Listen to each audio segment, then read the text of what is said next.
So, where are our guests? The invitations were sent out weeks ago. They're fashionably late.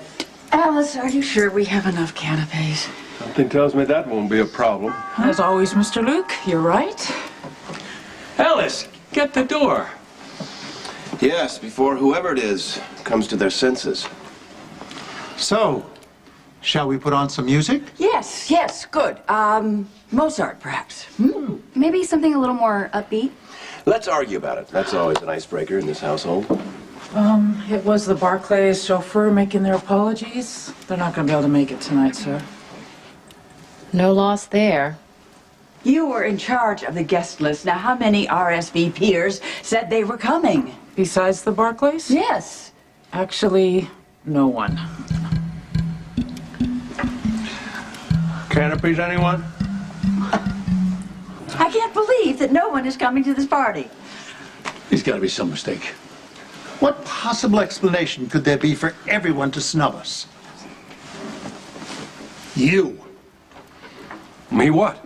You have been a blight on this family and our good name since you moved in. That's what. I've had a letter from the country club. There have been 17 different complaints about you for inappropriate behavior. Oh, sneezing is inappropriate behavior at the country club. Thank you. Don't you defend him. He's loud, obnoxious, and arrogant. He offends people.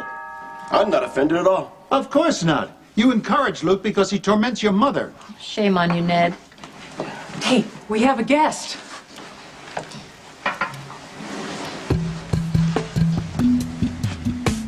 I'm sorry that I didn't RSVP. I wasn't sure of my plans tonight. Oh, that's quite all right. We're just very pleased that you're here. Would you like a drink? Oh, no, thanks, I'm good. I just thought I'd take this opportunity to maybe meet some of the generous patrons at the hospital. And we would love to introduce you to them. Except it won't happen. Not tonight, not here. Oh, here's Alice with fresh canopies.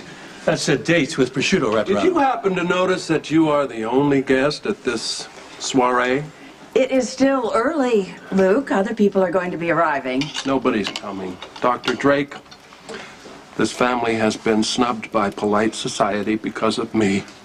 Don't sound quite so proud of yourself. Well, instead of just sitting here complaining, I say we take action. You want action? How about we throw you out of the house? No. Carly is throwing a party at the Metro Court. That's where all your so-called friends are going to be. I say we march in there together, heads held high, champagne glasses in hand, a phalanx of top hats and décolletage. The envy of Port Up Chuck. The incomparable Quartermaines. Have fun. I think you've confused us with some other Quartermaines. Spanky Buns? My darling, Carly was a grasping social climber before she got herself committed to a mental institution. Now she's not only pretentious, but she's unstable. I wouldn't give her the satisfaction. I'll go. Great. Well, I got my date. Should we go snare you one? I don't think I can leave. Oh, sure you can. This isn't a party. This is a funeral. These people are going to see the new year in with a warm glass of milk and a sedative. Does that sound like fun to you? Well, Of course it doesn't! Come on, let's go see how the living celebrate. Happy New Year, y'all!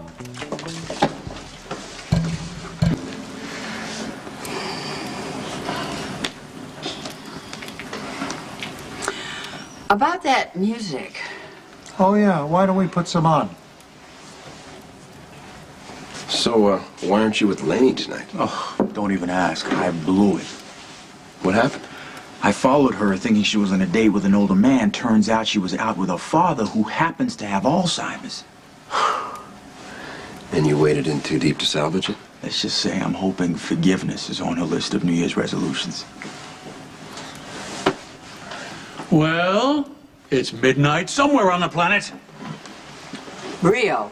Ah, Rio de Janeiro. I love it.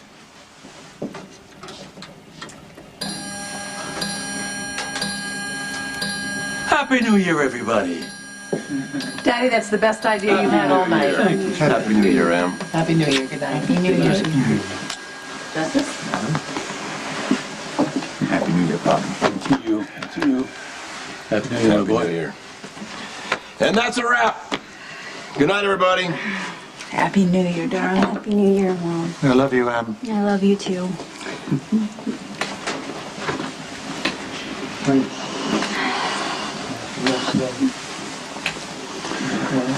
You have a wonderful new year, full of love and happiness. Thank you, Grandfather. I think I'm going to stay here until it's midnight in Fort Charles. If Lila was here, she'd keep you company. I'm sure she would. Good night, dear. Good night.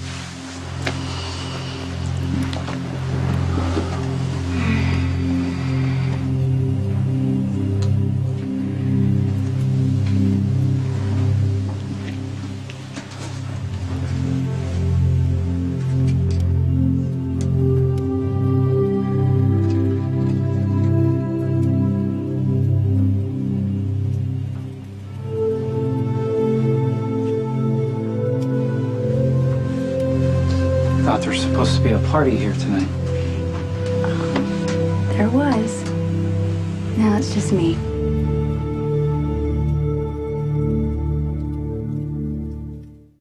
I found an invitation to this party at Courtney's loft, addressed to Jax. But Courtney wasn't at home? No, I mean, I called her from my plane just as we started to hit turbulence. And I don't know, I figured she called the airport and heard that the runways were closed. So she thought you weren't going to be home tonight? Yeah, I guess she didn't come by here, or... No, Carly's throwing a big party at the Metro Court, so she probably, went to show her support. You could call. Yeah.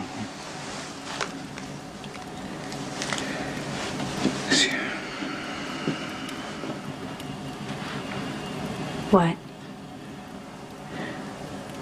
She's with Jackson.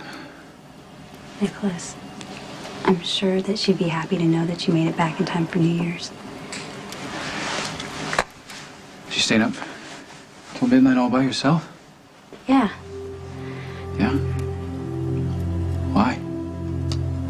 I don't know. I just want to think about everything that's happened this year and everything that I hope for in the year ahead. You deserve all good things, Emily. Yeah, you too. So you're gonna go to the party?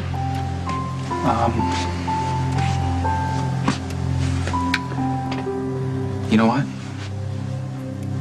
I'm not going anywhere. If I go to that party right now, then I end up looking like the jealous boyfriend, and Jax will get defensive, and I'll probably end up getting in a fight with him and ruin the party for everybody. So why don't you stay here for a while?